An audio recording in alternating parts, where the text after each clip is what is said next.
On a, paraît-il, un système de santé qui est envié par tout le Mais il reste faut du monde. arrêter avec ça, c'est fini. La réalité, On elle est avait il y a complètement 20 ou différente. 30 ans un système qui était le premier du monde. Dans les derniers classements, on est passé à la 23e ou 24e place. Donc c'est terminé cette histoire-là. Et c'est terminé pour des raisons de mauvaise gestion. Et les seules économies, parce qu'il n'est pas question d'aller dépenser l'argent, les seules économies acceptables, c'est sur la pertinence des soins et c'est fait par les soignants. Et c'est là où on pourrait investir de l'argent. Investir pour non pas récupérer à la fin de l'année, mais récupérer dans 5 ans ou dans 10 ans, parce que la santé, c'est de l'investissement. Sabrina. Voilà, alors évidemment, moi je rejoins le témoignage que cette cadre infirmière vient d'expliquer. Seulement, il ne faut pas se tromper de problème. Le problème, évidemment, à la fin, il n'y a pas de motivation, mais il n'y a pas de motivation pour expliquer aux malades.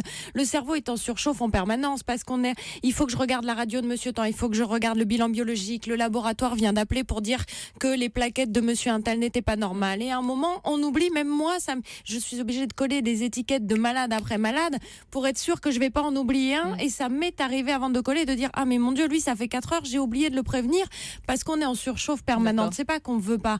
Par ailleurs, on n'est pas reconnu. On a les salaires des infirmières, la maltraitance qui est entraînée parce que les gens effectivement n'agressent pas les dirigeants. Les gens ils agressent la première personne qu'ils ont en face d'eux quand ils attendent depuis 8 heures aux urgences et que c'est pas normal d'avoir son papa ou sa maman qui a 80 ans et qui est depuis plusieurs heures sur un brancard. Donc elles sont juste épuisées. Ils font tout ce qu'ils peuvent et évidemment et on s'en excuse auprès des usagers. Par moment, on oublie de vous dire qu'on va vous faire la prise de sang. On oublie. Alors, parce pour vous